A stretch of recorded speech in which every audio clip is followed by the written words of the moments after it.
Sunday night edition of the Crash the Pond podcast. We are here to celebrate the official return of NHL hockey. We had some exhibition play earlier in the week, but the Stanley Cup qualifiers, first weekend of action, was on all day for both Saturday and Sunday.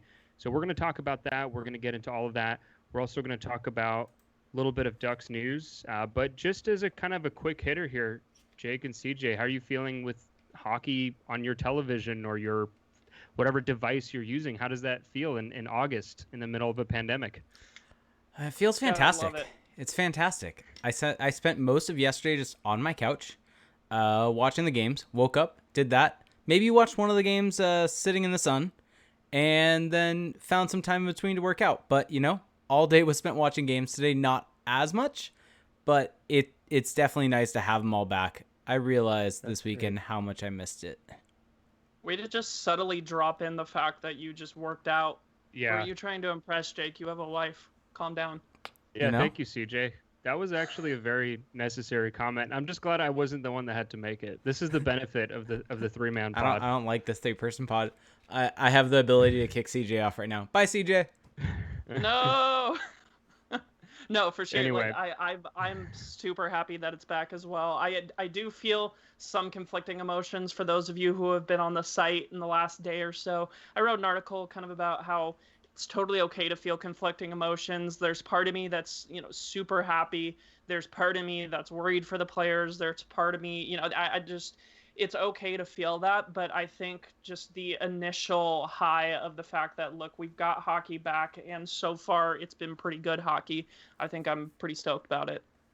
Well, also, I think if you were conflicted going into this, I think the NHL has shown that they actually have a pretty good setup. I mean, without even having to compare them to Major League Baseball, the bubble for the NHL seems to be working. There haven't been any positive tests. We're so early into it, but there's no reports of anyone going outside of the bubble, right? You saw in the NBA guys I don't even know if 2 weeks had passed and guys were already leaving. Lou Williams got caught going to a strip club. I mean, it's just you haven't heard any of that yet for the NHL. So we're still early. Chicken wings, not a strip club. Come on, get your story right. I believe it was chicken wings from a strip club. Everybody knows the best chicken wings are from a strip club. Yeah, those two go hand in hand, Jake. Yeah. Oh, fair. I'm not speaking from personal experience. Fair. Sure. This is getting off the rails quickly. I mean, it's to be expected. Real quick though, I want to say this on the NHL. They've taken all the right steps. With getting this thing back, done the right things with the bubbles. It seems like they've done a good job with keeping the players' safety in mind, while also keeping their sanity in mind somewhat. I mean, I don't know if both of you saw this, but there was the nice touch by the league of every single player, whether they were kind of a very low-level player or the top player. I believe that every single player had a picture of their family in their room. That was only Nashville. No, because Toronto had it also. No, Toronto had it too. Well, Toronto did it as well. The league didn't do that. Oh, it wasn't the league? It was the individual teams, Nashville, and you're right, Toronto did it as well. But I believe those were the only two. Well, there went that. Thanks, CJ. Well, thanks. But still, regardless, it's a nice touch. It's a nice touch, but yeah, I don't know if that's like the best point you could have made for how they're keeping them safe. No, but here's a picture that we lifted from your Instagram. No, I know, but the big issue for players going into a bubble is that they're going to be away from their family for so long, and so this is almost an acknowledgement from the league. If it was from the league, doesn't sound like it was, but it was an acknowledgement from the league that kind of we're here to help you out, here to support you here, and kind of the players need to take it seriously in turn. And it seems like everything's going well and everything's going great with the bubble, and so good on them, good on the NHL for putting together good protocols that can be followed. Yeah, I mean, not to go too much into the comparison, but I do think that the kind of mentality of hockey teams and players is just so different from the NBA, where basketball is just more of an individualistic sport. And I think that for hockey, it's kind of easier to get teams to buy into complying because it's all about the team. Like, you can't have – it's not like in basketball where an NBA team can be really good if they have like three great players, and then all of a sudden they're the best team in the league. So in the NHL, you need everyone pushing in the same direction at all times. So maybe they will pull it off. We will see. Let's talk a little bit about the Anaheim Ducks, who are not playing right now, in case you didn't know or you hadn't noticed that they're not out there. Yeah, shocker. It is kind of crazy because I saw some people saying that, putting it out there, what do you think of the NHL only inviting 24 teams or not inviting all teams? And I'm just thinking to myself, 24 is already a lot. Yeah. Yeah. I mean, in reality, 24 is probably too much anyway, but that's where we are. So I can't really imagine the Ducks playing right now and hanging with these super competitive teams in this setting. They didn't really show much evidence that they were built for that throughout the past season. Yeah, to me the thought of even the Ducks being in the playoffs is insane to me, or that the league should have allowed all teams. I mean, how can you make the argument that the Detroit Red Wings should be in the playoffs, have the potential to win the cup at this point? It's not as if we've gone through 10 games in the season and had to call it, and you have 72 games up in the air. There were a good 60 games played for almost every single team, and so there really weren't that many games. Or sorry, isn't it 70 games? Was I off there? Well, around 68 to like 71 or something like that. 68 to 71 games. So a fair amount of games played. We had more games played this season than we did during the lockout shortened season in 2013. Just to put that in perspective. So I think you can pretty easily say, no, the Ducks should not be in this playoffs. They were not good enough for it. I mean, there are probably teams in this playoffs, like you said, Felix, that probably shouldn't be there. It probably is too much, but I mean, I'm good with it. Well, also just from a safety perspective, it's probably not the best to bring more people than you have to, but they found a way to do it. So hats off to them. So let's get into that Ducks news, though. So the Ducks did extend notable restricted free agent Sonny Milano, who they acquired at the trade deadline in the canceled season for Devon Shore. And Sonny Milano actually had a nice little stretch with the Ducks. I mean, he scored 2 goals in his very first game, including an overtime game winner, ended up having 5 points in 9 games. The Ducks extended him to a 2-year deal with an annual average value of $1.7 million a year. He will be an RFA at the end of this contract, so he's going to be around a little longer. The Ducks are going to get a feel for him. Jake, let's start with you. What was your reaction? What are your thoughts on this move? My reaction was it was a good signing. Basically, the Ducks were able to get Sonny Milano signed on a 2-year deal. And for those of you out there that don't know, if he would have signed and gotten a 3rd year out of it, then he would have, at the expiration of the contract, would have been an unrestricted free agent. So that would have been the big sticking point there of 2 years versus 3 years. And the number seems about right. $1.7 million over the course of the 2 seasons, or AAV over the course of the 2 seasons. So in total, $3.4 million. For a guy that had a nice little stretch with Anaheim, if you look at different comparables per Cap Friendly's charts, you've got guys like Sammy Blais, you've got guys like Drake Caggiula when he signed in 2018, Anders Bjork for Boston, Ryan Donato, and so these are all kind of guys in that same realm of guys that have potential, that are in the kind of start of their peak or prime production years, and there's still a little bit left on the table in terms of what you want to see from them. And so to me, it makes sense. It's about the right value for what you would expect. 2 years makes sense from the Ducks perspective. And yeah, I think that it's a good deal, and probably a good deal for both sides. Allows Sonny Milano to really make a statement at the end of this next deal to be able to get paid. Yeah, CJ, what did you think of it? I mean, you're the one who wrote the article for us, so I'm assuming you have some thoughts.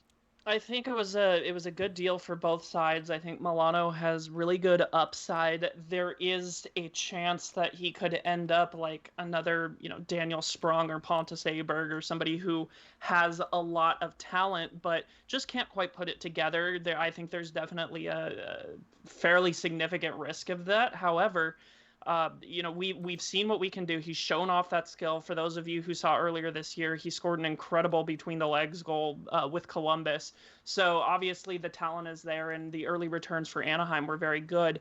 And it's good because he can kind of bet on himself. The contract obviously is a bridge deal, but it takes him, when it expires, he will still be an RFA with arbitration rights. So that's more, I think that's good for specifically Bob Murray, because if Bob Murray gets to that point and he performs well in his contract, they still have a lot of negotiating leverage with the RFA status. Whereas for him, he gets a little bit more, he gets a nice little raise, and he gets an opportunity to prove himself on a short-term deal where if he pans out the way that they hope he can, then he's going to be in line for a big payday. So I really did think it was a win-win deal, and good for both the Ducks and Milano to get that done and not have to go to arbitration or anything like that. One other thing I want to jump in on real quick here is that so the deal that he's coming off of right now would have actually been I'm trying to see, it was a two-way deal. It looks like it was an entry-level deal actually. That's kind of crazy to me. It seems like he's been around a little bit longer, but it was his ELC, and so he was making $70K if he was in the minor in the AHL. And so now, granted, I believe he's waiver eligible at this point in time in terms of with his age and everything like that. So it would take a lot for him to get sent down. But I mean, this is a guy that's been put on waivers that I believe at the beginning of last year, maybe he was. But regardless, even if he's put on waivers and sent to the minors, he's still going to be getting the full value of his contract because this is a full one-way deal. And I think that's possibly a big sticking point for him, just in case, because he doesn't want to get screwed over by the Ducks. This gets him paid no matter what. Yeah, good points all around. I would say that with this approach that the Ducks are taking, the next 2 years look a lot like they're taking bets on guys and hoping that they work out, because as we've seen, the Ducks are not really willing to fully rebuild and really get the maximum chance at a top pick, although they're kind of doing that inadvertently by just being so bad the last couple seasons. But I think this is kind of the alternative that they're taking on, which is we're going to take flyers on guys, and maybe guys who are, I hate the term damaged goods, but guys who other teams have kind of moved off of or just don't really like anymore, and saying, hey, come to our team. We can give you an opportunity. And, we've seen a little bit from you in the past to at least have some confidence to buy in for the short term. And so, I mean, we saw that with Daniel Sprong last year, which CJ brought up, and that is a pretty low floor if it doesn't work out for Milano. But I am getting the impression it's not going to be that bad. I mean, I know you weren't saying that that's what's going to happen, but it is a possibility. I don't see it as a significant possibility because Milano already seems to just be trusted more by coaches than Daniel Sprong ever has been in the NHL. And so, and he doesn't seem to have the kind of bad rap that follows Sprong around, but that's what the Ducks are doing. They're taking flyers on guys, even their own prospects. I mean, we saw with the Troy Terry extension saying, hey, bridge deal, right? I mean, not that these guys are really getting anything else, but let's see what they can do. Danton Heinen is an example of this. He's already on a contract. So if the Ducks can hit on a couple of these guys and whoever they draft at 6th overall pans out, Trevor Zegras enters the league and is a difference maker rather quickly, then this approach could work out really well for Bob Murray. But that remains to be seen, very much so. It actually reminds me a lot of what Chicago is kind of trying to do as well, trading for guys like Dylan Strome, who other teams have, like the Coyotes, were just not high on anymore. So we'll see. It's working out for the Blackhawks right now with a 1-0 series lead on the Oilers. Yeah. So that fun series. Yeah, I'm really itching to talk about that. So do you guys have anything else on Milano or the Ducks in general that maybe that we've missed here so far? I think what would be interesting is the fact that I know for those of you who haven't heard, there's some talk within the league about some scrimmage games between the teams that are not in these play-in tournaments or playoffs. So that would be the bottom 7 teams, including the Ducks, Kings, Sharks, everybody in there, which I think could be kind of interesting. We're going to have to see what happens. Who knows if that's going to happen, but I know that there's been chatter for that. So we may not have seen the last of Ducks hockey until December or January or whenever the next season starts. Yeah, it would definitely be nice to get hockey back, especially for the Ducks to play, and it would make sense to get at least some guys on the ice, get them some playing time, be able to see what you have. I think from a Ducks perspective, it would be awesome to see Trevor Zegras in in that situation where it's almost as if it's a win-win no matter what. He's able to get playing time. Ducks fans are going to able to see him. It's a no-pressure situation. It's just really going to be really, really nice. Yeah, we'll see. Who's the best of the worst? The best of the worst tournament. Have to call it that. Have we recorded a main pod since Troy Terry? I believe that we talked about it a bit on a Patreon episode. We haven't done one of these in a month. So I believe we talked about it on the Patreon pod, but might as well let's just touch on it really briefly before jumping into the games. Troy Terry signed an contract extension / new contract with the Ducks. 2-year deal, 3-year deal worth 1.45 deal for 1.45 mil a year. Really good signing for the Ducks. He's able to get a contract that is almost a prove me type deal. That's a one-way deal, gets him paid no matter what if he gets sent down. I mean, what are your guys' take on the contract? Well, Felix. For Troy Terry, I mean, I think that it's a good deal for Troy Terry because although you can be really high on Troy Terry and also admit that he hasn't really done a whole lot at the NHL level yet in terms of the things that usually get guys paid, aka goals and assists. I mean, in 81 games at the NHL level, he has 28 points. So that's not really much to write home about.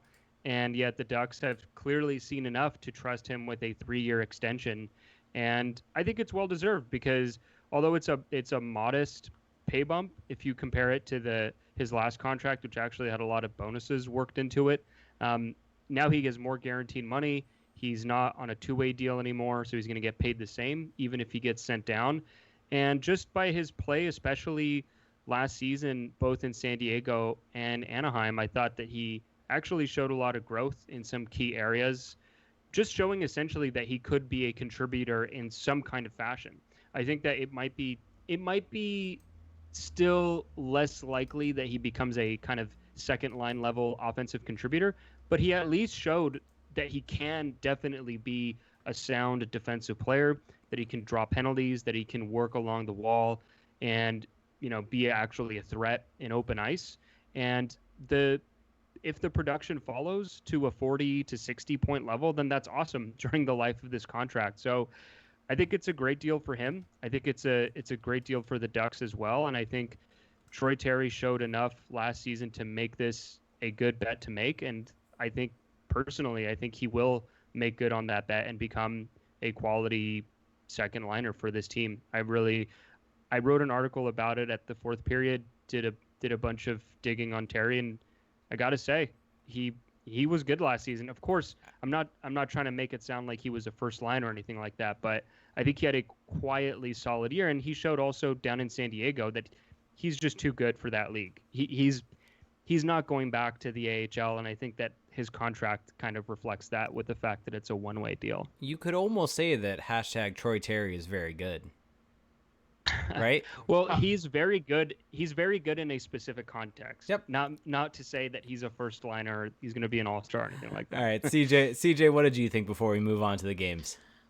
I think Felix pretty much nailed it. I think that this was a reward for him. Obviously, he didn't set the league on fire, but for those of you who remember, for those of you who would pay attention to some of the underlying numbers, Troy Terry had some of the better underlying numbers from roughly about February on and before he was sent back down to San Diego. And so and specifically, I think where I saw some of the biggest improvement from him, and one of the things that I was really looking for him to do was for him controlling that power play from the half wall. Down on that right side, he has some great playmaking ability. Some of those blind passes that he was making to open up space and shooting lanes for one-timers were fantastic. And that's something that the Ducks really haven't had in a while, which has contributed a lot to their weak power play and just special team numbers. So I really liked seeing that. Terry was pretty much dominant on the power play when he was full-time in San Diego before he made the jump. And so now we're starting to see some of that translate to the NHL, and the fact that that's starting to translate is very, very good news. So I think that if nothing else, you're probably going to have a guy who can quarterback a power play from that side. Even if he doesn't necessarily get to be a first-line talent, you've got a guy who's going to be a threat to score in special teams, and that's something that the Ducks could desperately use. So I think he was rewarded for that, and I think this sets him up very nicely to be able to show what he's got. Yep. So with Troy Terry, I agree that he improved on the power play. I 100% think that he could actually become a key contributor there.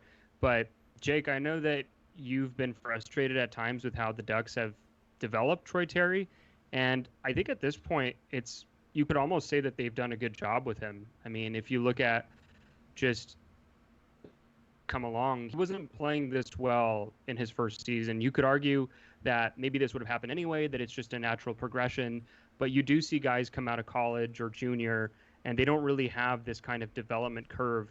Like, for example, Sam Steele really struggled this year, and the Ducks never really sent him down to San Diego. They never made him kind of work his way back up. And so I think however they've chosen to go about it, maybe it's been by accident, but you could say it's working out for him so far. Yeah, I've had my issues with how they've developed him for sure. I think certain times they sent him down too much. I think that last year it made sense. This year I had my complete issues, and I feel like there's still definitely relevant issues with the way they sent him down because he was one of the best players on the team by the end of the season, or by the time they sent him down. I think you guys kind of hit the nail on the head with kind of everything that you've said. The only thing that I will add is that I think that the Ducks, and this is the crux of a lot of kind of my Troy Terry love, is that I think that the Ducks are a better team with Troy Terry on the ice than they are without him. The results have not followed, and I think that's why this is not a bigger deal. We're not talking about a $3-4 million deal, $4 million a year deal for Troy Terry. We're talking about 1.45 a year over 3 years. So it's not as if he got this massive deal. They had to back up a Brinks truck for him. But this is a solid deal for him, a solid deal for the Ducks, and it makes a lot of sense. I totally agree, and hopefully for Troy Terry and the Ducks, it all works out. I think if he just remains kind of where he's at right now, he should at least be a contributor at the NHL level. And it is still mesmerizing to me that they never sent down Sam Steele at any point last season, and the season before he played 53 games in San Diego. And I think he was far worse defensively than Troy Terry this season. I understand that he's a center and that he's got a much different set of responsibilities, but even still, if he's not really showing progress in those areas, maybe it's better to send him down to kind of just slow the game down a little bit and have him get back up to speed. I think that a big reason why the Ducks felt so good about Sam Steele this year is because I think he was really good in the faceoff dot for a while. Am I misremembering that? I think, yeah, he was.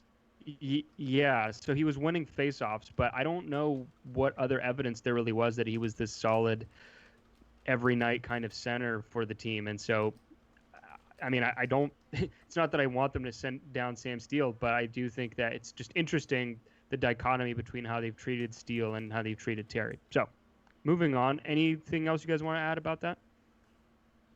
No, I think I'm all good. Yep, that's it.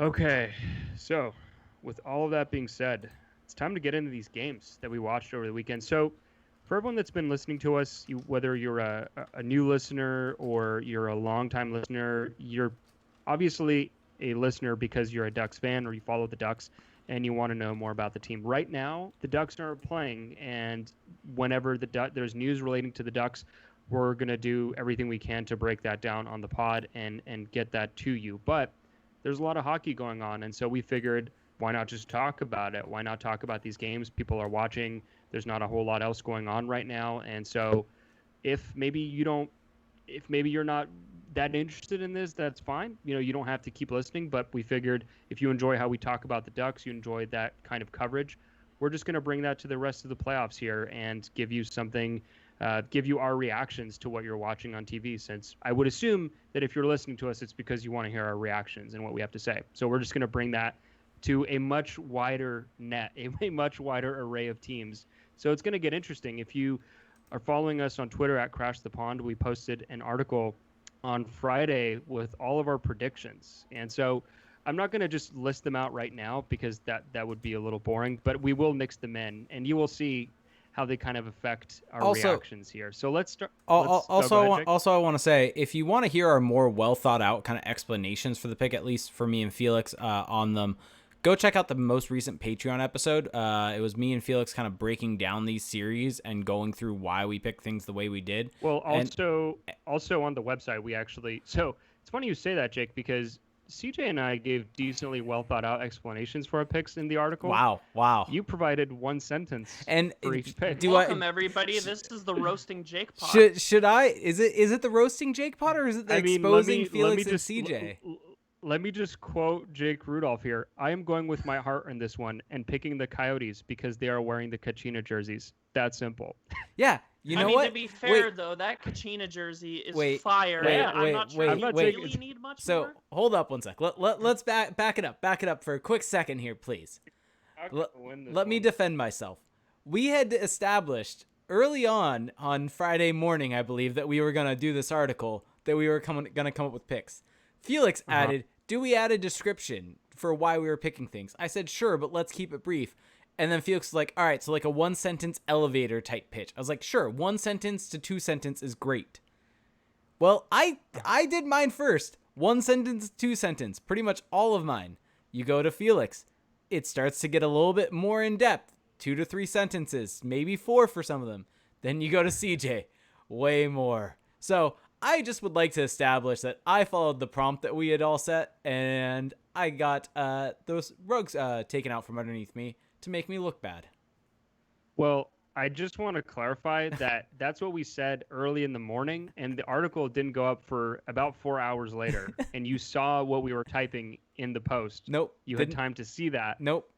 No, I didn't. So you Never had looked. time Never to looked. adjust. Never looked. You were given Hey, a proper if everyone wants warning. more in-depth... So I won't get fined. If everyone wants more in-depth opinions, go check out the Patreon episode that we did. That was the whole point. Yeah, the Patreon episode, it might age very poorly with some of the things that were said, but that's fine. That's fine. I mean, you can't be I'm going with them because of the Kachina jerseys. So I would like everybody to know that I was not part of that Patreon episode, and if everything ages like milk from what you guys said in that episode, I would like the record to show that I am the most accurate of the three of us. Yeah, you may be very well off because you weren't in that one. Boom. Better to be 0 for 0 than 0 for 10. Okay. Exactly. Let's just get into these games. So, not to rehash the debates that occurred on that episode and in our group chat, but so 9 a.m. Pacific Standard Time on Saturday morning was the game in the series that we've probably disagreed with on the most, at least on the podcast for sure. It got a little heated at times. New York Rangers against Carolina Hurricanes. So the Hurricanes won this game 3-2, and it was a very, very intense game from the start. Oh, yeah. Crazy amounts of hitting. There was a fight within the first 10 minutes. I was shocked by the level of physicality. I felt like I was watching a UFC event and not a hockey game for a little bit, but it was great. It was awesome. I didn't realize these teams disliked each other so much. The game settled in, though, pretty nicely, and you kind of saw throughout this that the Hurricanes were just so much more solid in all three zones, and the Rangers really struggled to create offense and to find ways to attack the Carolina net, and ultimately it worked out for the Hurricanes. The Rangers kind of made it interesting at the very end, but ultimately the Hurricanes pulled it out. So what did you guys think of this game? CJ, let's start with you. I thought it was a fun game. I think that it was funny because New York does have some very good offense, especially when Artemi Panarin is going at his best. New York is pretty hard to stop. That being said, they do have a lot of holes in their lineup. Their defense in particular is just mostly nowhere to be found outside of a couple spots here and there. They do have the great goaltending, and we saw Lundqvist get a surprise start for that game. But I think overall, I think Carolina just showed how deep they were, and the fact that they could just roll line after line after line. I don't think New York can roll the same type of offensive depth that Carolina can. And and it was great too, because that first period was one of the most intense kind of playoff periods I've seen in a while, in like the last few seasons. So watching that game was definitely really good, and Carolina gets out to the start that I think they were hoping for, especially because I don't think they were as good as they wanted to be this year. So if you're a member of the Carolina Hurricanes, or if you're a fan of them, you're feeling pretty good about their start. Jake? Yeah, it was a very fun game. This was one that was physical right away. It was competitive right away, with the Hurricanes eventually kind of pulling away a little bit, but Rangers ended up coming back to tie it up, or get it close to being tied at 3-2 final. But one of the things, my biggest takeaways from it was, I actually had forgotten about some of the deadline moves that the Hurricanes had made, and that makes me even more confident in my Hurricanes pick for this series. The fact that they have Vincent Trocheck, that's just an insane deal that they were able to swing to be able to get him. The fact that they have Sami Vatanen, that just warms my heart even more, and makes me want them to win even more. This just kind of proved kind of what I had thought, that yes, the Rangers do have some talent. Yes, they're a good team. They were buoyed by Henrik Lundqvist really having a great game, but the Carolina Hurricanes are just the better team. And to me, there's just not a question about that.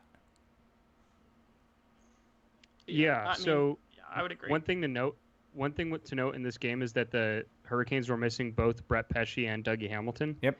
And that is potentially an issue moving forward. It didn't affect them in this game, but they do have some good defensive depth, one of the better groups in the league. But I don't know, even if they get by the Rangers, I don't know. We don't know how long those guys are going to be out for. Everything is so unclear with this unfit to play way of communicating when guys are out, that we just don't know what's going on there. But it's not great if you're missing those guys. That definitely lowers their ceiling. But for the Rangers, the biggest issue for the Rangers is that they just couldn't solve Carolina's intense forecheck. So the Rangers really thrive on beating teams in transition.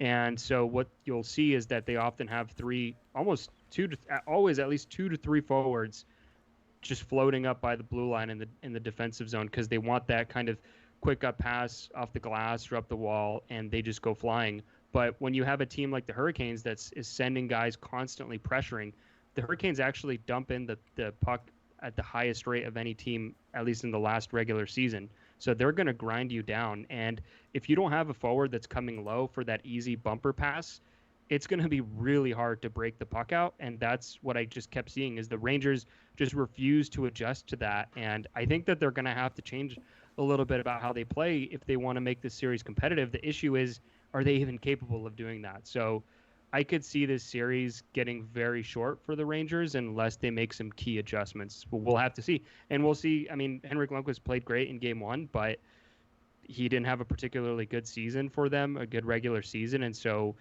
what's the status for Shesterkin? We just don't know. So this is a pretty tough start for the Rangers. Even though the score doesn't look too bad, I think that there's a lot of issues that they have to contend with moving forward. The one thing I will say is that if this game script were to be repeated, this is exactly the type of game script that the Rangers would want. Both teams getting 7 power plays. The Rangers were held scoreless on their 7 power plays. The Hurricanes scored 1. That ends up being the difference in the series, or in this game, is that the Hurricanes potted 1 and the Rangers didn't. But I mean, this was a game that there were 14 penalties in total, 14 power plays in total, 42 minutes of penalties. And so if you're the Hurricanes, I think that's somewhat concerning, because I think the Rangers, where they can really capitalize is on the power play, because they do have that high-end talent in Artemi Panarin and Mika Zibanejad. And so if you're the Hurricanes, you want to keep this series at 5-on-5 as much as you can. And so to me, that would be the only concern from a Hurricanes perspective. And a big plus from a Rangers perspective is if they can get that amount of power plays, I would count on the Rangers to definitely pot some, and some coming their way in regression in terms of if they get 7 next game. So speaking of teams that had a really tough start with a lot of unanswered questions right now, let's talk about the Edmonton Oilers and how they fared against the Chicago Blackhawks. This was an ugly one if you're an Oilers fan. So the Blackhawks win 6-4 in one of the not the craziest games, but just how bad this started for the Oilers. So they actually got on the board first with a beautiful goal from Connor McDavid. I think it was on the power play. And then after that, the Blackhawks proceeded to score 4 unanswered goals. And Mike Smith was about as bad as you'd expect him to be. We got a butt goal. We got a butt goal, guys. Yeah, so the first goal that he allowed, he misplayed the puck behind the net. So, the sky was blue that day basically. And then the Blackhawks just shot it off his backside and into the net. So, or the Blackhawks shot off his backside into the net. So it was just a really ugly game for the Oilers. And I think that what's really concerning for the Oilers isn't so much that their goaltending was so bad, because that can vary game to game, and I would be shocked if Koskinen didn't start next game, and he actually was pretty solid down the stretch. It's that they actually got outplayed at 5-on-5. That was the part that I was not expecting. The McDavid line was outshot attempted at 5-on-5, and that was supposed to be possibly one of their advantages in this series. The Blackhawks are so bad. They're such a bad defensive team, and they're so bad at 5-on-5 that if they can't make that a strength, if the Oilers can't make that a strength, I mean, the Blackhawks have a legitimate chance at winning the series. So what did you guys think? CJ, let's start with your reaction here. Loyalers. That's what that's really all I have to say. It's just I think that's the pick so far that I've messed up. I had the Oilers beating the Blackhawks in 3 because both of you did. I mean, as flawed of a team as the Oilers are, they they have 2 of the best players in the game in Leon Draisaitl and Connor McDavid. And they have the league's best power play.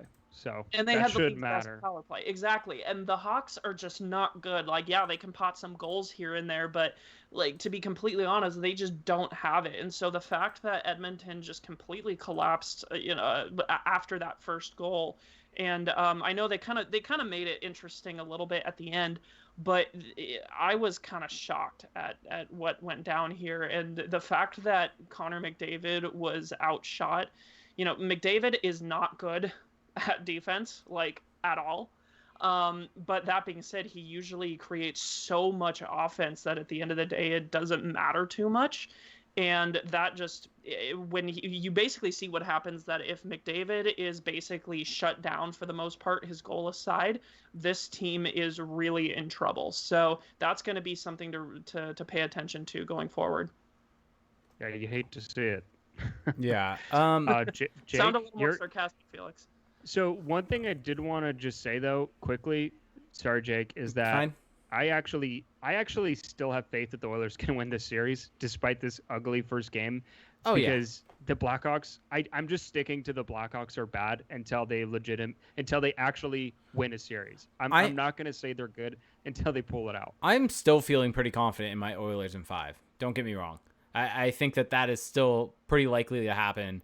I think the Oilers just have the more talent. I think this game kind of showed the flaws with the Oilers. I mean, you said it best. The Blackhawks ended up controlling play in this game. They ended up on the better side of 50% for expected goals for percentage with, let me get to it very quickly, but they ended up at 55%, whereas the Oilers were at 44. Granted, this is the funniest part. Per expected goals, do you want to guess at 5-on-5 what the expected goal totals were for the Blackhawks and what they were for the Oilers?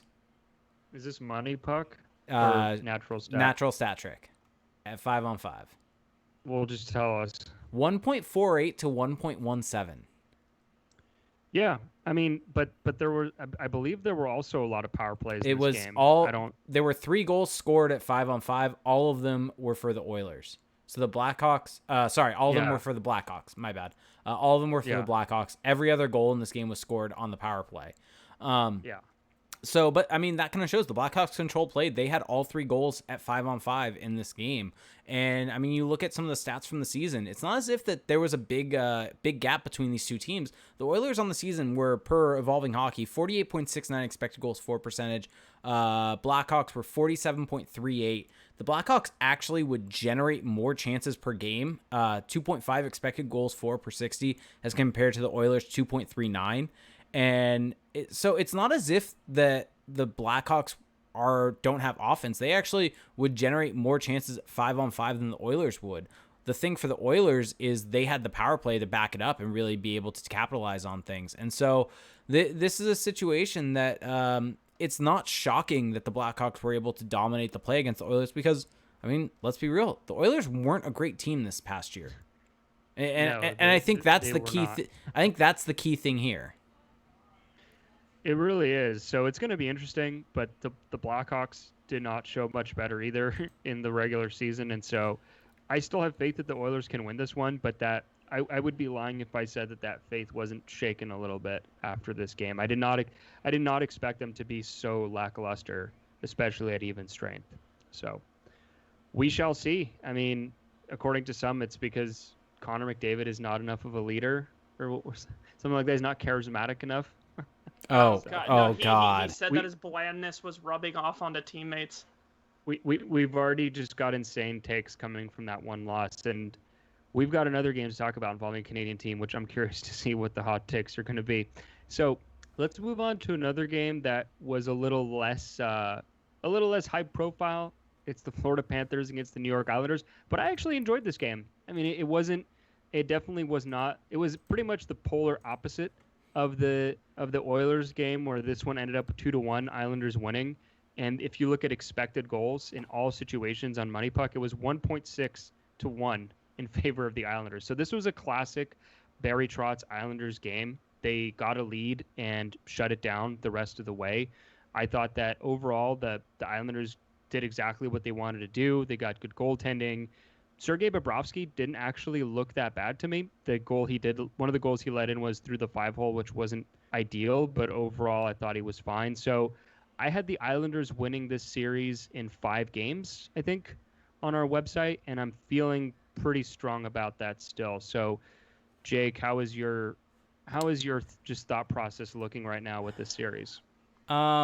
I mean, you had the Panthers. I should have our predictions up. Yes, I have them up right now. I have Panthers in 5. So, I mean, my explanation is I don't really have a strong opinion. I still don't have a strong opinion on this series. I mean, this was kind of a. You don't just get to choose the ones. You don't just get to choose the ones you don't care about to justify getting it wrong. By the way. I mean, I'm just putting that out there. Just putting that out there. Sure. I mean, we have a 6-pack. By the way, out there for everyone out there, we have a 6-pack bet on this. I don't know if CJ actually ever agreed to it, but you know what? He's in it now. Yep. Basically, the person with the worst record has to buy a 6-pack for the person with the best record. I don't remember this, but you know what? I'm down for it. We didn't. Hey, look at that! CJ going along with the bet as compared to, for anyone that's a Patreon listener, Felix backing out from a bet idea that I had. So all we said so far is winner gets a 6-pack. Nothing else has been agreed upon. Oh, well, just winner gets a 6-pack. Loser buys the 6-pack. Middle person doesn't do anything. Yeah, Felix, where's the 6-pack coming from? Is this coming from just like it should be middle of evenly nowhere? split between the second and third place? No. Okay, well. Regardless, back to the series. This series, I mean, it kind of went with the way that you expected. There were some score effects. The Islanders got up 2-0, kind of sat back on it, really relied upon their defensive zone structure that Barry Trotz has kind of instilled there. The Panthers were eventually able to get one with a brilliant play by Jonathan Huberdeau, but they weren't really able to find anything near the end to be able to really kind of pick out that second goal to be able to make it 2-2. So, this is going to be a tight series, I think, no matter what. It could go in 4. I don't really see this one being a sweep for the Islanders. Maybe they're able to, with their defensive zone structure, be able to stifle the Florida Panthers offense and really be able to capitalize on that. But I think Florida is going to at least get 1 or 2 out of this and really force it. So, I think that. So both of you, so CJ, you also have Florida in 5. So you've got some explaining to do now. Yeah, I think that realistically, New York should not be this good. They really shouldn't. There isn't a whole lot of confidence to inspire. Like, they're not a bad hockey team by any stretch of the imagination, but they just seem to kind of pull pull games out of nowhere. And I think a lot of that you could probably credit to Barry Trotz. I think Barry Trotz is a very good coach. I do think that he has been bailed out by goaltending a lot since he joined at New York. New York's gotten some very good goaltending. But to me, Barkov, Huberdeau, Aaron Ekblad, those guys to me are just too good. Other than maybe Matt Barzal on the other team, like those guys would be the best players on that team. And so I think Florida is too good at the end of the day. The big wild card is going to be Sergey Bobrovsky for me. He just did not have a good year. He didn't have a good year last time. That monster contract, I think that was pretty much panned the second it was signed. And we saw this year where he had a 900 save percentage. He may have been sub 900, something like that. So he basically, if he can even be an average goaltender, I think I'm giving the edge here to Florida. And I think they got that in this game, to be honest. I don't think he was bad. No, he wasn't bad. He was very average. He was okay. He was just fine in this game. Mm-hmm. I mean, I'm just going strictly off the numbers here. The Islanders had 1.6 expected goals and they scored 2. So slightly worse, very slightly worse than expected, because the second goal I think that the Islanders scored, or was it the first? I'm forgetting. Sorry, everyone. Watched a lot of hockey this weekend. Went through the 5-hole, which, it was a straight-on shot that went through the 5-hole. You never want to see that, but whatever. I mean, he wasn't the reason they lost. The reason that the Panthers lost is because they couldn't generate any kind of offense. What the Islanders do and why they kind of break math, it seems, is because they basically do what people claim that the Ducks did back in the day, which is that they actually really just allow people to shoot from the outside and pile up that volume, but they completely seal off the middle of the ice, which is why the expected goals look a lot different than, let's say, the volume. And that checks out to me. I actually think the goalies benefit from playing in this system a lot. Semyon Varlamov was barely tested in this game. So it's going to be interesting if the Panthers can break free at all and just get a couple of moments of brilliance, then it's going to be hard because the Islanders aren't really built to come back in games. They are built to get a quick lead and then just sit on it. And if they aren't able to do that, if the Panthers can impose themselves early, then they could legitimately win this series. But we'll just have to see. This is one of the better series in terms of just the clash of styles. It's just the two teams are not necessarily glamour franchises. Let's just put it that way. Actually, the complete opposite. Okay. Any other thoughts on Florida, New York? I'm pretty good, actually. Does John Tavares regret changing teams now? No. No, not at all. Okay. Okay. Hey, I don't know. His team is 0-1 and his old team is 1-0. Clear proof. Yeah. Proof is in the pudding. Yeah. One game definitely makes a decision incorrect. Okay, let's talk about this next game. I mean, this was a moment for me in my own life as a sports fan. I was thinking about this, so in case you don't know, in case you haven't figured it out by now, I guess everyone has to take a drink of warm Miller Lite now, per the rules of this show, because we're about to talk about the Canadiens a lot. I'm sorry. I apologize in advance. I'll try to control my emotional outburst as much as I can. But the Canadiens did what many people said they could not do, which was beat the Pittsburgh Penguins. If you just read some of the predictions and the talk on, sports, just podcasts and people on the broadcast talking about it's like David versus Goliath. And yeah, the Canadiens are the 12th seed for a reason. They are not a very good team, but for people who follow analytics, you saw how good of a 5-on-5 team they can be, and that should at least give you a fighting chance against almost anyone, unless you're playing the Tampa Bay Lightning or something like that. Actually not even. And so far, so much that so I have this up right now, Micah McCurdy gave them a 53% chance in terms of the Canadiens to win this series. Let me see. The disrespect was pretty real. Money Puck has 59.6%. Evolving Wild has the Canadiens as a 66.6% favorite to win the series. Yeah, but they were saying that their prediction model for series is not the best. True. But still, people that look at stats have the Canadiens in a totally different light than what you hear on TV. which is, oh, how are they going to contain Malkin and Crosby? How are they going to do this?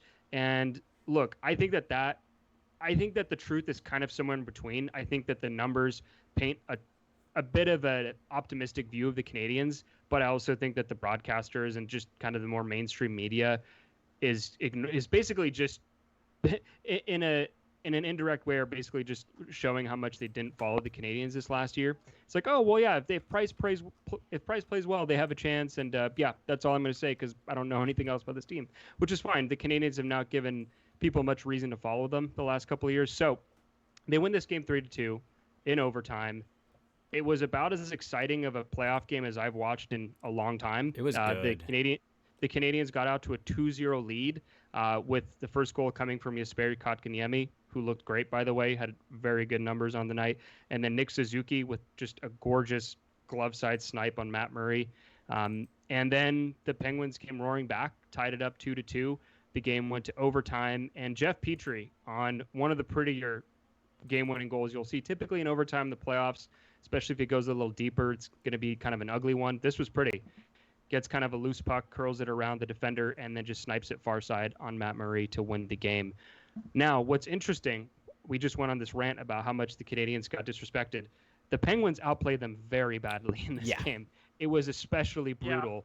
I think in the first 5 minutes, the shots were already 10-0 Pittsburgh, something like that.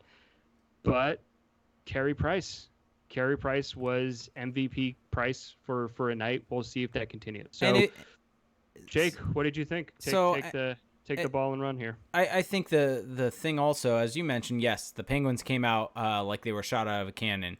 And if you were to kind of at least be able to section that off and look at the game after that, it's pretty even and pretty back and forth with Pittsburgh having a fair amount more of the shot attempts for a little bit, but Montreal eventually almost taking the advantage once that you start getting into overtime. And then actually the overtime goal for the Canadians came kind of against the run of play. So this was an exciting game, though. This is one where Carey Price definitely showed up and played like the Carey Price of old, not like the one that we saw this past season. And Montreal had some really good numbers from some of their players. I mean, the Jeff Petrie, Brett Kulak D pairing was really, really good for them tonight. Or last night at 59%, Corsi 4 percentage. And so this is going to be a series where we're going to kind of see the top end talent of Pittsburgh go up against this team in Montreal that really has the ability to dominate play at 5-on-5. And even though they didn't necessarily do that for the entirety of this game, we saw bits and pieces from that from Montreal, and it eventually played out for them with them eventually getting the win. I don't foresee this game script really following for all of the games in this series. I would expect if this same exact game gets played again, Pittsburgh probably comes out on top. But there's a lot of good things. They should have won. There's a lot of good things to be able to be taken away from Montreal. And Pittsburgh, I think, has a lot of things to take away that are positive for them to be able to win this series. So to me, this is one of the more exciting series. I think Edmonton-Chicago is one that you look at and you're excited about because it's going to be a tire fire. It's like you can't look away type of thing. It's a car crash. And this one is more so exciting and something that you want to keep watching because it's actually good. Right. Yeah, CJ, what did you take away from all this madness? I was just rooting for Montreal just to spite you. Fair enough. No, Fair enough. I have the Penguins winning in 4 just because Montreal, again, the Evolving Wild model, like the reason why the Evolving Wild model has Montreal winning the series, even if they admit the flaws with it, is mostly because of the fact that Montreal has had really good underlying numbers for most of the season. Like they're definitely a team that still needs a lot of work, and they have a lot of up and coming and young players. They're an exciting team. They're not quite there yet, but they play a well-structured game. Claude Julien has them playing a very good game. They've got a lot of possession play driving type players, and they're the type of team that I think can cause headaches for some people. Now Pittsburgh for sure is going to be better, and I think we did see that. I think we saw that game where, look, Pittsburgh should have won this game, and most of the time that they do. At the end of the day, it's tough to bet against Sidney Crosby and Evgeny Malkin,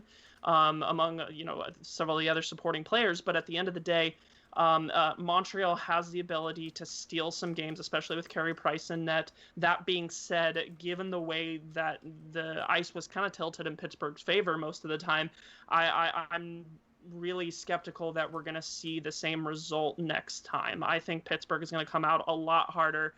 You're going to probably see them be a little bit more physical. They're going to attack the net a lot more.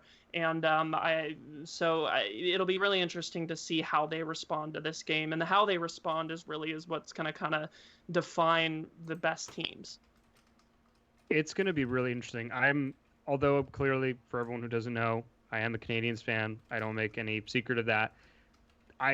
All bias aside, I actually think this is the most interesting series of round one. Not because the teams involved are necessarily gonna go and win it all, but just because it's just one of those matchups that it's two kind of classic franchises. There's some bigger name players on each side, and it just has that feel of a classic series, and that's what this game was. And I think, look, as a Canadiens fan, of course, I would love for them to get the first overall pick, which they could have the opportunity of doing if they lose this series and draft a hometown boy in Alexis Lafreniere. But at the same time, what I wanted to see out of this series for them was, hey, okay, if you're going to be in this, play well, and especially have the kids lead the charge. And that's exactly what happened. Kotkaniemi scored. Nick Suzuki had one of the best games I've seen a Montreal Canadien play, just period. I mean, he was was great. I've been a huge fan of him for a while now. His play on the 5-on-3, especially late in the game when it looked as though that was going to be it and the Penguins were going to take over and win, and he was blocking passes, getting in lanes. I mean, that's what you want to see if you're a Canadiens fan is, hey, can that next wave at least take the ball and run with it? Wait, so let's back up 1 second. After all of the talk, Felix, of the Canadiens need to lose, of they need to lose to get Lafreniere, over this would be a shame if they won. It would be pointless if they won. Well, here's my thing with that. You're pulling that card now. I mean, not saying that you can't. Not saying that you can't. Felix is allowed to be irrational as a fan of the team if he's not. I'm not saying you can't. If you're a fan of the team and you're watching them win, you want more of that. It's like a drug. You want more of it. But here's the thing. I'm just calling you out a little bit on it. That's fine. I mean, I'm allowed to flip-flop. It's an hour podcast, so I'm allowed to flip-flop. But what I will say is this.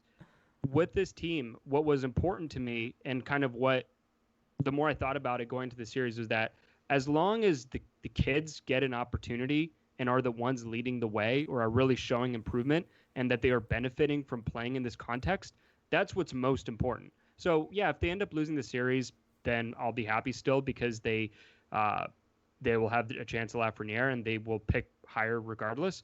But if they win and they do it because guys like Kotkaniemi and Suzuki came out and gained this valuable experience and played really well in the process, that's still kind of a win. It's not as good as Alexis Lafreniere, but it's not the end of the world either. So I'm looking at it from a positive perspective. Is that good enough for you, Jake? Sure. I was just so freaking happy. I mean, you got to understand. You would understand because you guys are Ducks fans. The Canadiens have been awful the last 2 years, and Thanks. sure they narrowly. Thanks for that subtle dig. They narrowly missed the playoffs a couple of years ago, but they haven't had a moment like this. Just like the Ducks, they haven't had a moment like this since the 2017, the 2017 postseason where the Canadiens had that crazy overtime winner with Alex Radulov against the Rangers. They haven't done anything since that time. And so as a fan of the team, to just have an emotional kind of positive moment like that, it reminds you why you're a fan of the sport in the first place. You know, this whole weekend, just as kind of an aside, has reminded me of why hockey is so great because it's the ultimate team game.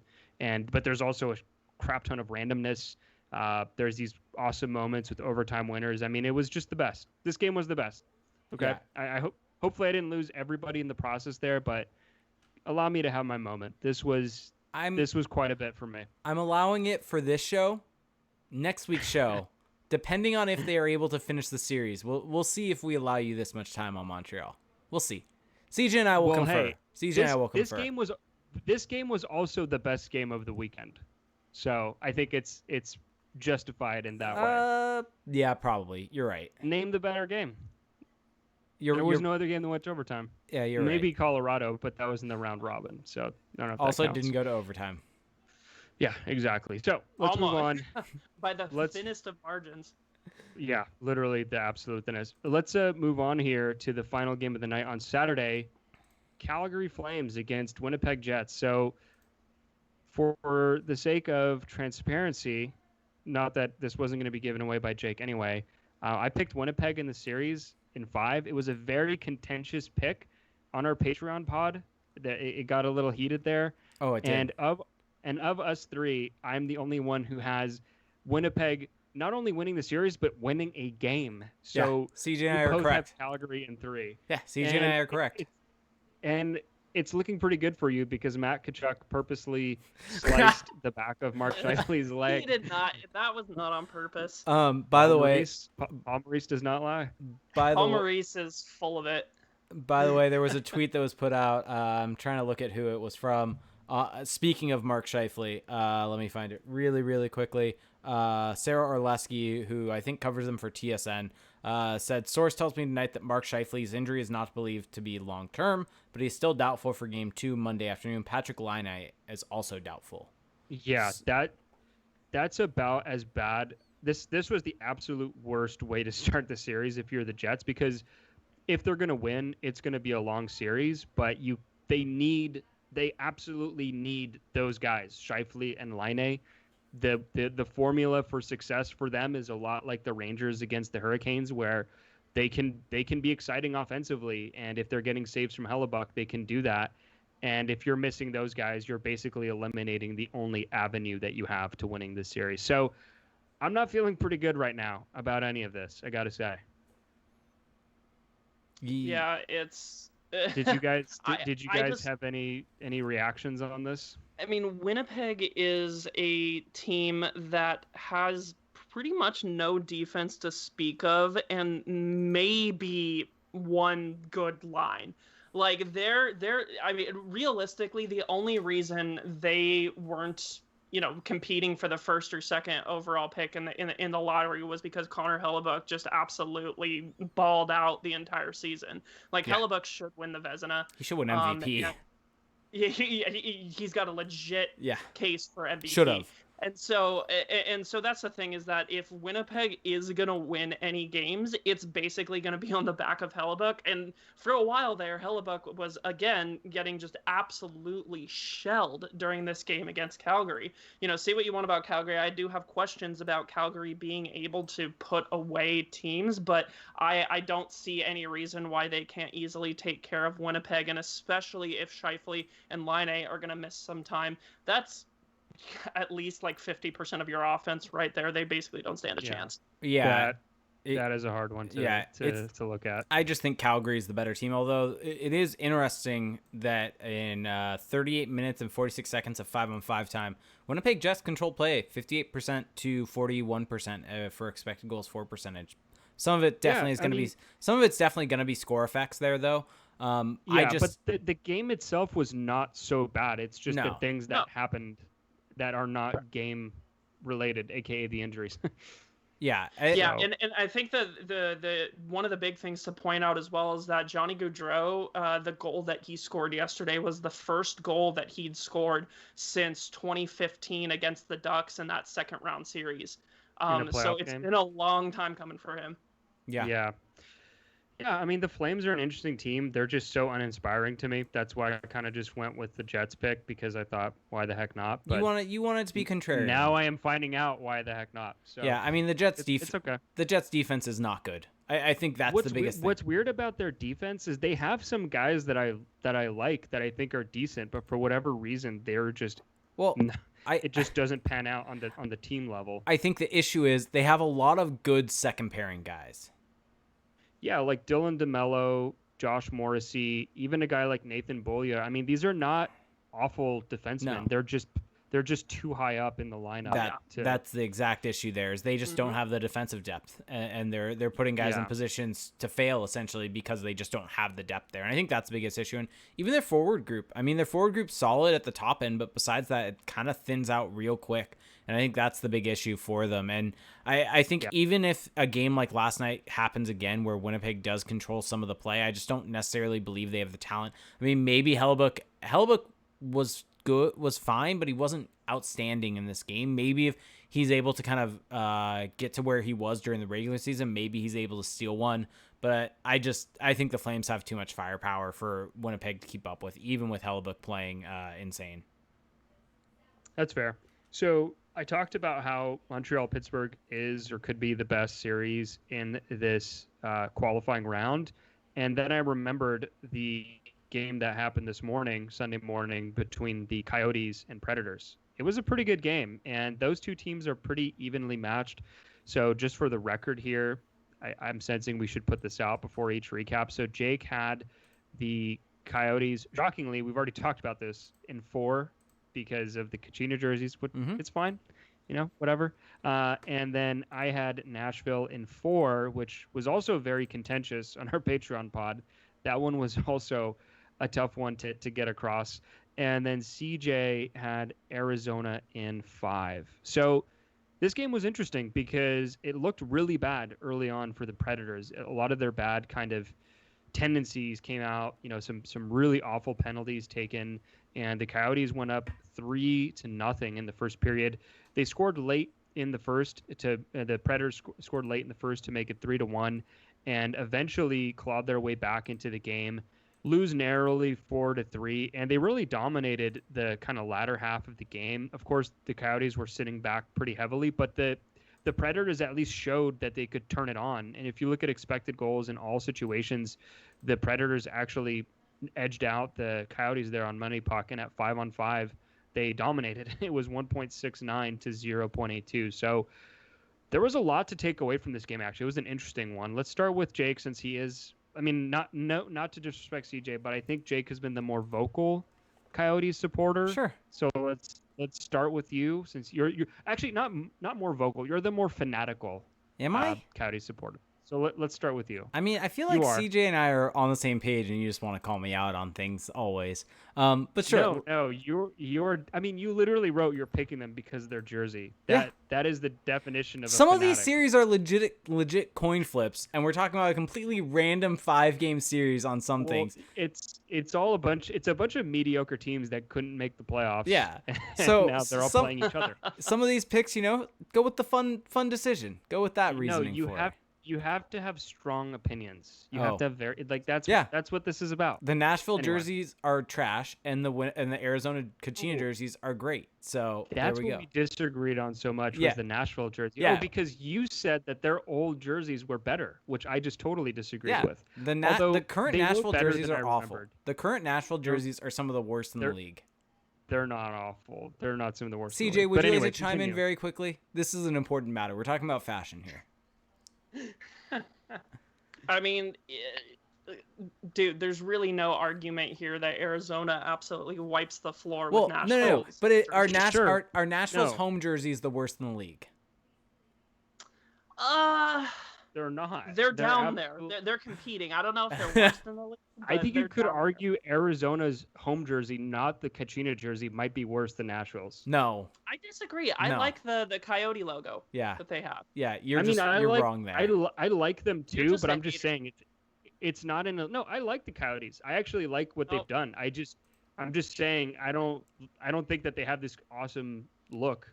Anyway, whatever. This was about Nashville being the worst jersey, and I just disagree with that. By the way, there's a funny discrepancy here between Evolving Hockey and Natural Stat Trick. Evolving Hockey actually has the Coyotes as coming out on top in expected goals for percentage in all situations. So just an interesting note there. This is why we give our money to Evolving Wild's Patreon. Yes. Well, but what does Natural Stat Trick have? So, here, the final expected goal totals on the night were 3.32. I believe that is in all situations, and 2.88 for Nashville, whereas Natural Stat Trick checks out to me personally. Natural Stat Trick has it. The exact opposite, basically. Yeah, I mean, I don't know how you. I mean, regardless what the stats say, Nashville really dominated the back half of that game, and so if Arizona did have an advantage statistically, yeah, it couldn't have been a big one. So anyway, but getting back to the point, your reaction. Arizona definitely got a bit lucky. I mean, one of their early goals, what was a double deflection goal off Matt Duchene from the complete wrong angle and eventually finding the back of the net. But I mean, the Coyotes did what they needed to do. They were able to generate offense. This is a team that doesn't necessarily, outside of Taylor Hall, have any great world beaters on this roster. Phil Kessel didn't have a great year. I mean, Taylor Hall, even when he got to the Coyotes, wasn't outstanding. It was actually kind of documented that his play there wasn't great. And so I think that the Coyotes really did what they needed to do in this game. They were able to find some offense. They were able to generate play, keep Nashville off the board for the beginning before Nashville was able to find the offense and really kind of start generating chances. But some of that's definitely going to be score effects there. So I'm happy the Coyotes were able to pull this game out. The positive news out of it is we are potentially going to get 2 Kachina jersey games now if they lose the next game. This is true. Yeah, CJ, what did you make of it? I think that, this was a situation where Arizona took advantage of the chances that they were afforded to them. Nashville may have had the edge, especially, as you said, in the back half of that game. But Arizona, it was just a kind of a model of execution. And I think, I was really impressed with specifically Taylor Hall and Phil Kessel. Both of them were, I think, as advertised. And the way they played was exactly the reason why now ex-GM John Chaika acquired both of them. And so they're the type of players that you want to have on your playoff roster. Phil Kessel obviously has his 2 cups, and he's got that experience. Taylor Hall, obviously has been a great player for a long time. So the Arizona might not have been as consistent as they should have been. But that being said, they did execute when they needed to. So I think this is going to be a really tightly contested series, which is why I do have Arizona going in 5. I think the main reason why I do have Arizona taking this series is because of their goaltending specifically. They've got an incredible goaltending duo as long as they can remain healthy. I know that's always a question with Arizona. So if they can remain healthy, I definitely think they've got the edge. Yeah, well, thankfully for Predators, they started UC Saros, which is the correct decision. UC Saros was actually pretty good last year. I had the Predators because I just trust a bit more of their talent top to bottom, and I'm just not really sold on the Coyotes. And it kind of showed in this game why both teams are in this position, because they both had moments where they looked really bad. The Predators took some of the worst penalties you'll see from a team that wants to be considered a playoff team. And the Coyotes at times really struggled to keep the Predators out of their end. So it's going to be a fun one. I actually am hoping that this one goes a little deeper, just not because I predicted the Predators to win, but simply because I think it's going to be an entertaining matchup. Darcy Kemper was also really good. That's one thing I wanted to say. Even though the numbers might not say he really carried the Coyotes, I thought especially late in the game he was really strong. So after that game, there were a couple of round robin games, which I think just for the purposes of the length of this podcast, we're going to kind of leave to the side a little bit for now. But just to make sure we mention them, the Flyers beat the Bruins 4-1. And so the reason why we're not going into depth as much with these is, we don't have predictions for the round robin. We have predictions for the qualifying series, and that's kind of, I think, what people are more excited about right now. I honestly didn't watch a ton of that Flyers-Bruins game. Nope. The Avalanche did win an exciting game against the Blues. They kind of outplayed the Blues, and they won it very late in the game, literally as late as possible with 0.1 seconds left. Nazem Kadri puts them over the top. So that was entertaining. But Anna, did you guys have anything on those 2 games? I just want to say I'm really giving Colorado the benefit here. I think they are going to absolutely destroy the series, mostly because Nazem Kadri got all of his teammates custom Gucci slides. And when you are rocking that kind of style, especially from him. And we saw that today. Like, he put the leadership, he puts the slides on the feet, and he scores goals at the last literal 10th of a second. So you know what? Yeah. Boom. Leader. Colorado all the way. Clear leader. Yeah. Well, Colorado is just fun to watch. Colorado's, I think, they really are. Colorado's a really good team, and they sneakily might be the team that will come out of that to in first place. And actually getting that win for them, and I don't know, this is probably going to be talked about by a fair amount of people, but I think it's important to note, is them picking up that win with 0.01 seconds or however much they're claiming it was, it is a big deal, because when you're dealing with 3 games in round robin play, where the first seed gets the easiest matchup, to be able to not only get 2 points for yourself, but keep the other team from gaining a point, that's a big deal and a big swing when you're fighting for seeding, when that's going to be essentially made by a single point. So this is not a situation where you can just kind of scoff at it. This is a situation where them winning that game in that fashion is a big deal, and it's a big deal for their matchup moving forward. The other thing that I want to note is, what's your take on the round robin format? Because today I was thinking about it. I'd actually listened to Puck Soup, and they were talking about it a little bit on that podcast, but it does seem a little bit unfair. If you are going to criticize one aspect of this play-in format, to me, that is where you focus, because the Boston Bruins lost to the Philadelphia Flyers today. So the Boston Bruins have the potential to be the 4 seed going into the playoffs. Right. The actual round of 16. And this was a team that was, I believe, 9 points clear of the next team in the East or something along those lines, with about 12 games left in the season.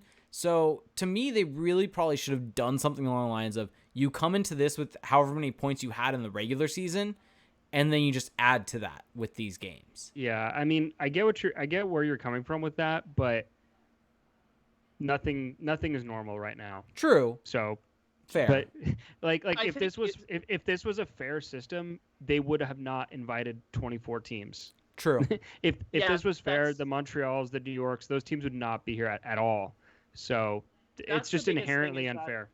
That's the biggest thing, is that, like, the reason we're having a play-in tournament right now is because it's supposed to do its best to simulate the last few games of the season to give people a chance to get into the playoffs, right? You can't discount, even with the top of the league, the final few games of every season in a normal season, you usually have, with rare exceptions, you usually have these top teams fighting for seeding.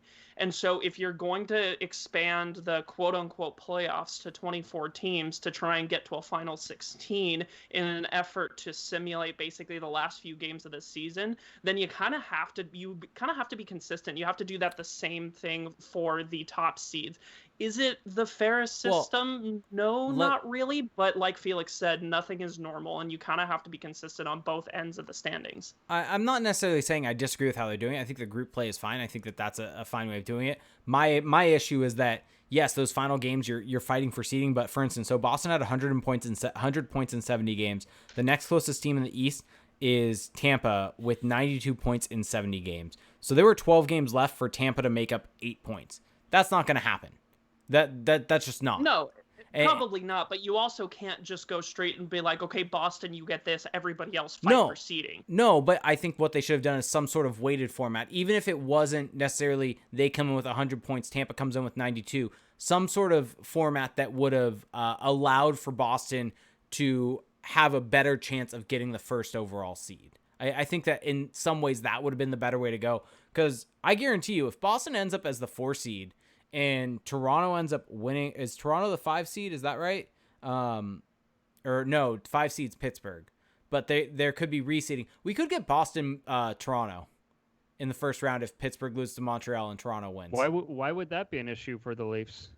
I have no idea. I don't think the Leafs have any reason to fear Boston. Or actually, no. Sorry, I'm overrating where the Leafs were in terms of the standings, but still. Yeah. Well, let's talk about the Leafs. So they were the last game that we all, I think, collectively watched. So they played the Blue Jackets, and the Blue Jackets won this game 2-0. And so let's just go over the picks here. So Jake had Jake had Toronto in 3. Yep, there went that. So that goes out the window. Yep. There goes that. But you do have Toronto winning. I have Columbus in 5, and CJ has Toronto in 4. So CJ is still alive there. So CJ and I are still alive and our game's correct. What do you guys make of this game? I mean, it was kind of this, to me, just to start it off, was the best case scenario type game for the Blue Jackets. I mean, they controlled play at 5-on-5. They didn't give the Leafs a ton to work with offensively. The Leafs did have their moments, and when they did, Jonas Korpisalo absolutely came through, robbed Auston Matthews in a glorious opportunity from the slot.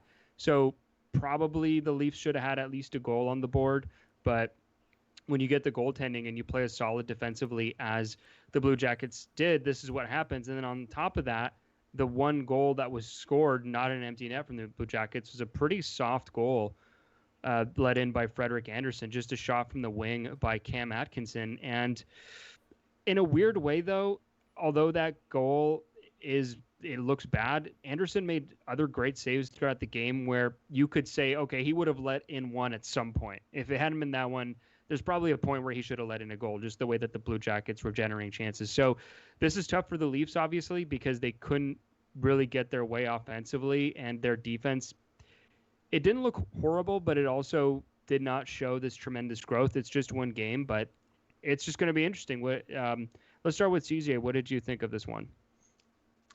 Yeah, I think I can't say I was completely surprised, even though I've got Toronto winning this series.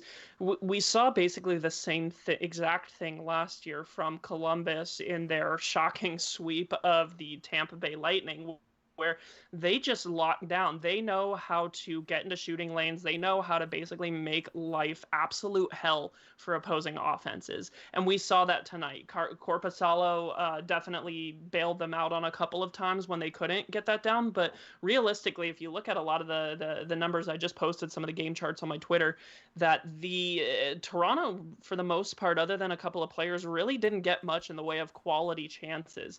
Columbus just played a very rigid, structured game. They may not be the most fun type of game, but when you had the mass talent exodus that Columbus had last year, realistically, you kind of almost need to adjust, and Tortorella has shown that he can adjust, and he really did. And so they pull off the win. Toronto is really going to have to try and find a way, I think, to open them up a little bit more. They're going to have to find a way to get better puck movement and to open those shooting and passing lanes in order to get some of those quality chances. I think they have the ability to do that for sure, but this series is not going to come easy for the Maple Leafs. Yeah, and Jake, just before you go here, just to jump in, one thing that really stands out to me, the Hyman Matthews Nylander line tonight per money puck, 31.09 expected goals for percentage. So they were shut down. They were outplayed by the Blue Jackets. And I don't know if that carries over for every stats website, but being that far below 50% is definitely not a positive. Now they kind of made up for that though, because Marner, Tavares, Mikheyev, they were very good, 78%. Robertson, Kerfoot, Kapanen were over 50. But if you're the Leafs, you'd like to see Matthews and Nylander much closer to 50%. So what's your take on it? Since this was another contentious disagreement we had on our podcast, so let's talk about it. This series I thought was going to go one of two ways in terms of the way the game script was going to go, how these games were going to be played. It was either Toronto was a team that basically was all offense, no defense. Columbus was the polar opposite of that. All defense, not really that great at generating offense. To me, what I thought was going to happen was this format where they've had so many months off, where guys are coming in, they're not going to be as sharp as they are. That will sometimes lead to not as tight hockey on the back end. That kind of allows for some open hockey, some fire wagon hockey. We saw that, for instance, in the Edmonton-Chicago series. And so I was kind of banking on that necessarily happening, or that happening in this series, which would definitely favor the Toronto team.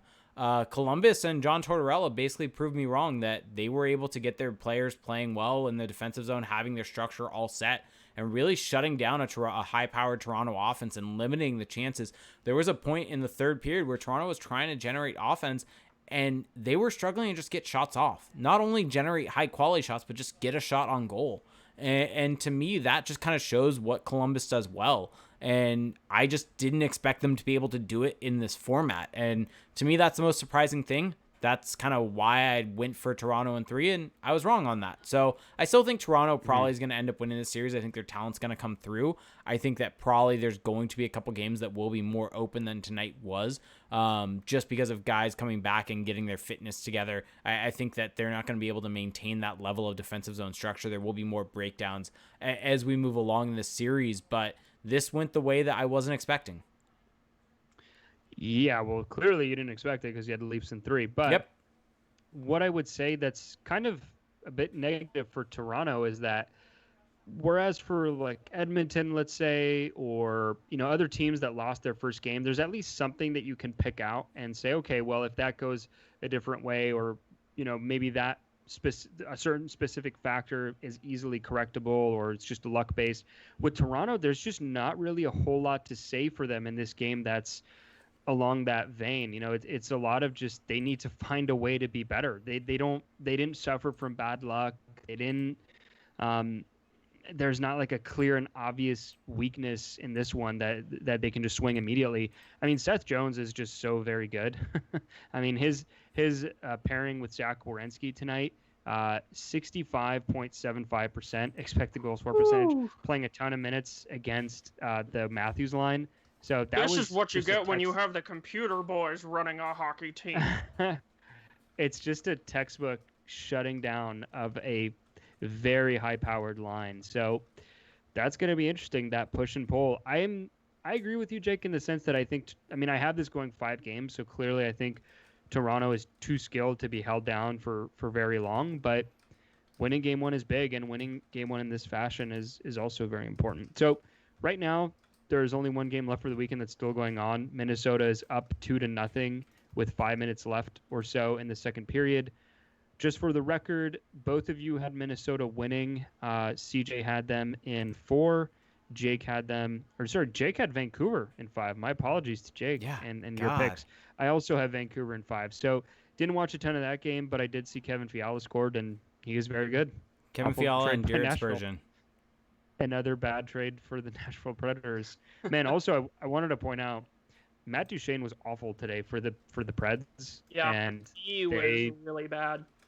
He was awful, and I didn't realize they don't even have him playing at center. I don't know how long that's been a thing, but so were Yossi and Ellis. Yossi and Ellis weren't very good either. Yeah. So that's what's weird about Nashville. It's just they have all these guys, these names that you think, oh man, they're very good, and then it's just not working, or I don't know. We'll see. So let's wrap it up here with just some overall impressions from the weekend. So let's start with this. How did you guys, Jake, because you're the one who's been watching, soccer when sports really started back up with the no fans. So how did you think the NHL pulled off the no fans presentation here?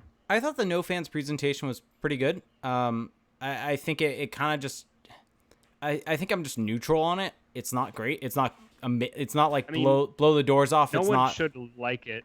Yeah. No, but my point is that it's not as if they're going kind of with something very different to really kind of make you feel like they're trying something new.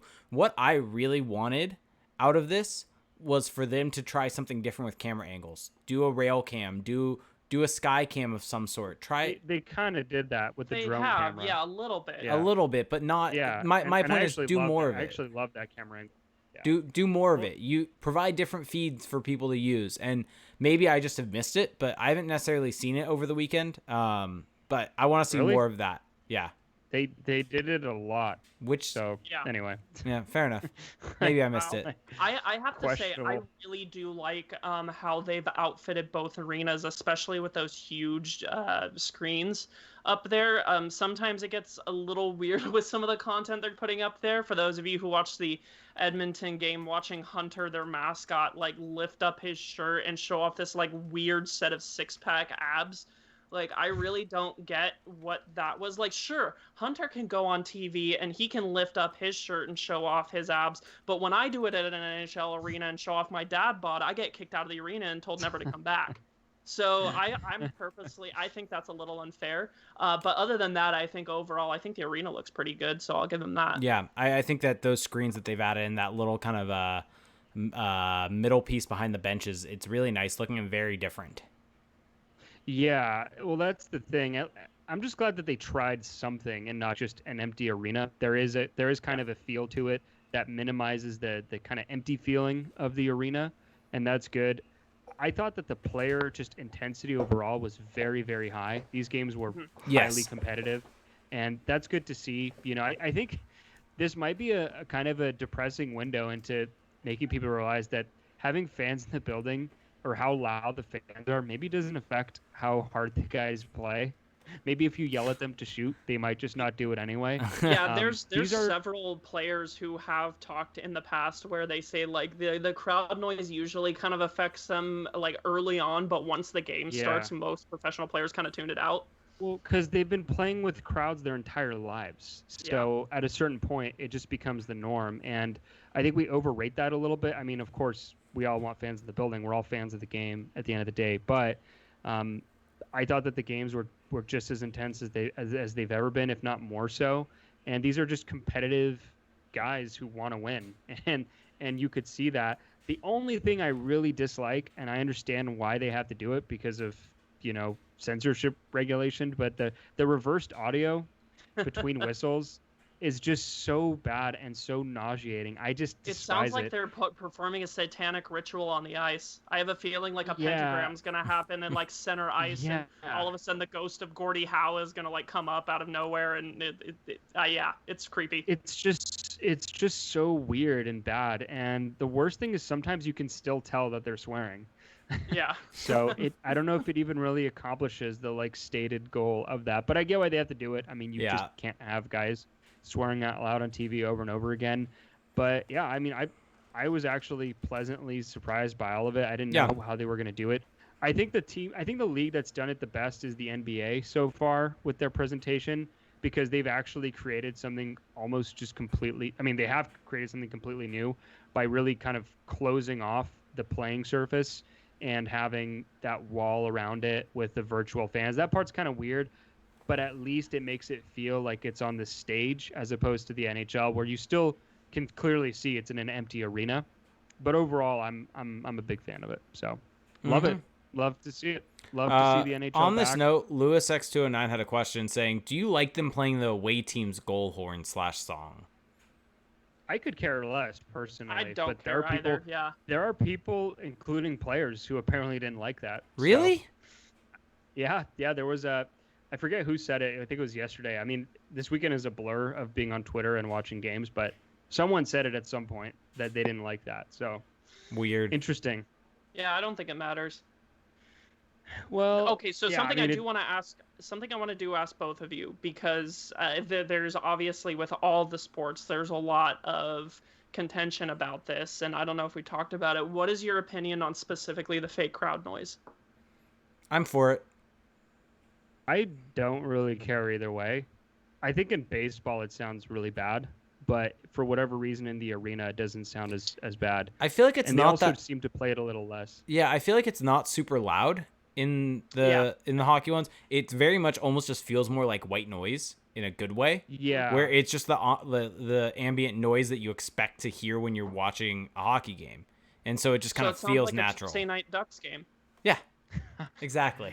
Well, for baseball, the problem is they're constantly panning out to this stadium that you see is empty.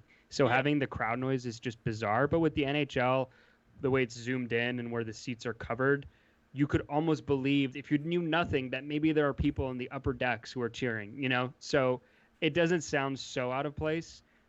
Personally, I would rather no crowd noise and no reverse audio and just hear what they're saying. But obviously that's not possible. So all things considered, I'm pretty okay with it. Did we have any other questions or anything else you guys wanted to touch on? Because I think that's pretty much it. That's all I've got for you guys, at least. That's it for me too. I think Let's wrap this up. I think we're all good here. I mean, we are an hour 40 in or hour 35 in, so I think as we start to CJ do these wants more, to leave. I He's think as we timing us. I think as we start to do this more, we'll get into more of a groove. I don't think you can expect us to do this type of breakdown of every game because for those of you out there, I think we said this at the top. This is a special, this is a special episode. This was the first weekend of hockey being back in a pandemic, and every game was noteworthy. But obviously, we're going to do this every Sunday night for the foreseeable future. There's going to be a ton of games in between, so it's going to be impossible for us to do individual games. Exactly. So we'll probably do like a recap or just a series recap of how that particular series is going. Yeah, but for this weekend, we figured why not jam pack an episode? It's worth it. I had a blast watching these games. I'm happy it's back. I love hockey. It kind of drove it home this weekend. So. Anyway, with all of that being said, thanks everybody for listening. Hopefully, we didn't tune too many people out who only listen to us for Ducks content. But if you enjoyed this, we really appreciate that. A couple different ways that you can support the show. First off, we are on Patreon, patreon.com/crashthepond. So for $1 a month, $1 pledge a month, you can join us in our Discord chat where we have a lot of fun. We chatted quite a bit over this weekend, and when Ducks news are coming out, and also just during regular times, during Ducks games, we do in-game live chats. So it's a lot of fun. For $5 a month, you get the same access to the chat and the episode that we were referring to constantly on this show. We post 2 bonus episodes a month on there, and we get into league-wide topics, random topics, Ducks topics. We really go all over the place. It's a lot of fun. So if you enjoy the banter of the show, I highly, highly recommend it. That's at patreon.com/crashthepond. You can also check us out on Apple Podcasts. Subscribe to us there if you haven't already. If you're an Apple user, leave us a rating and a review. Absolutely goes a long way. We're also on Spotify. You can also find us on YouTube. So some people prefer to listen to podcasts on YouTube, which I'm not one of them, but more power to you. If you want to see our pretty faces, then just search Crash the Pond on YouTube. Also, I think Jake already talked about this, but twitch.tv/crashthepond. When we're going to do these on Sunday nights, we're broadcasting live. So make sure to subscribe there. If you're already an Amazon Prime member, you get a free Twitch subscription. So go ahead and use that on us because it helps us out quite a bit and, definitely shows the support. So assuming I didn't miss anything there. Also, one thing I wanted to add, follow us on social media. CJ is on Twitter at CJ Woodling.